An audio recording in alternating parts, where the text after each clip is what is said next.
Howdy, howdy. This is going to be an interesting topic.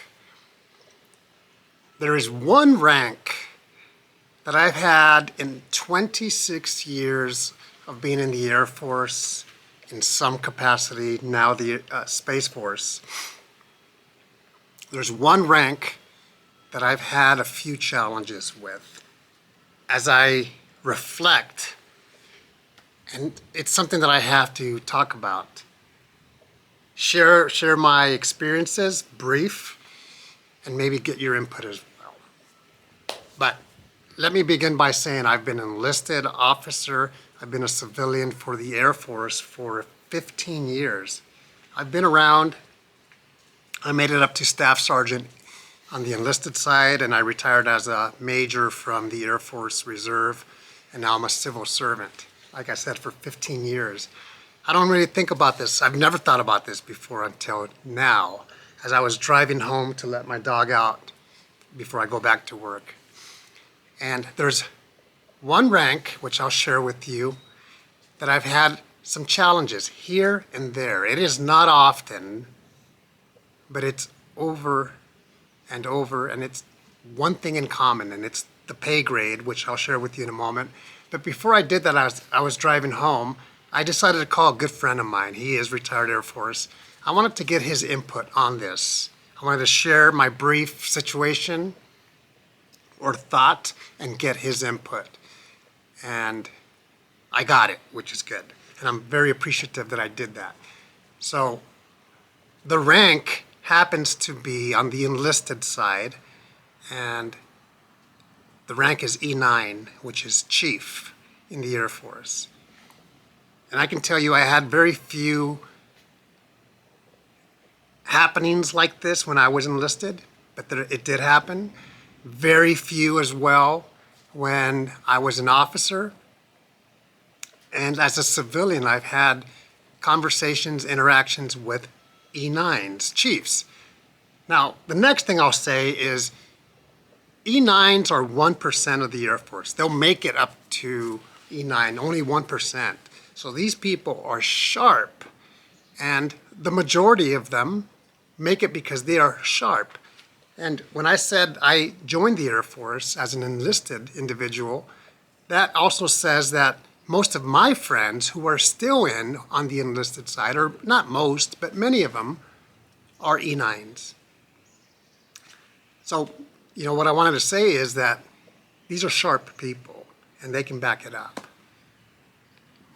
But here is the struggle that I've had.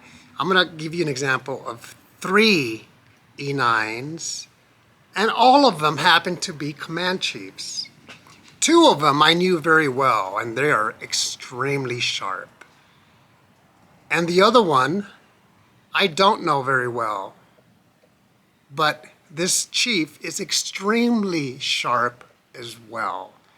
And the challenge that I have is, when I interact with people, first of all, even when I was an enlisted officer and as a civilian, people are my business. I love people. I love the individual that's upset, that's struggling, because that gives me an opportunity to hopefully help them to think outside of the box on what he or she needs so I can help them, whether it's a customer or someone that's having a bad moment for whatever reason. I don't care if I know them or not. And the majority of the times I don't know them. So people are my business. The challenge that I have is when an individual approaches me in person or via email or phone call and identifies something that maybe I could have done better. I'm not above anyone who can't say, I'm already done learning. I know it all, because that's never going to be me. In fact, excuse me, I love to learn. But if you're going to approach me, I hope you're right. If you're right, I'm going to take it. I've always said I would allow my son or daughter to give me a butt chewing because I messed up. If they're right. If they're right, I got it.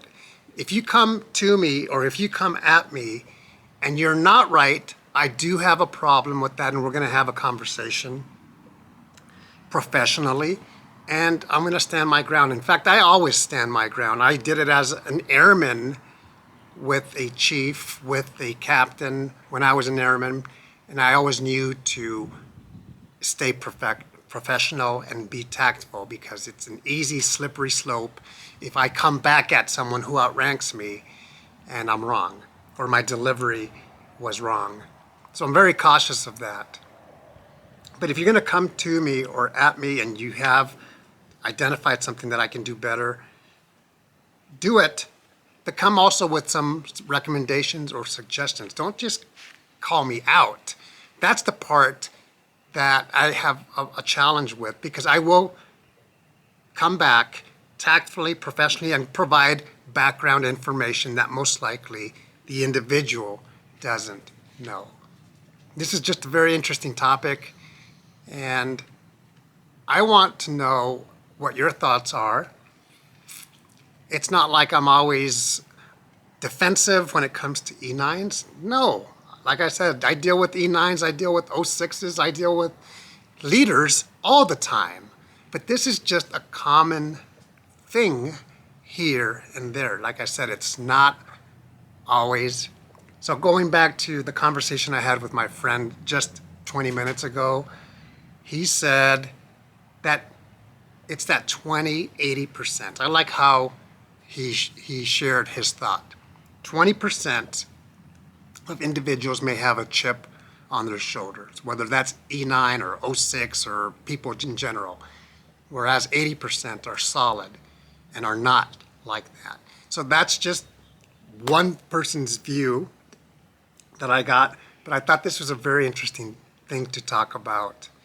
And I got to press forward. I'm going to always remain professional, and I have to let it go. My friend said, let it go. Press with your day. You know what you're doing.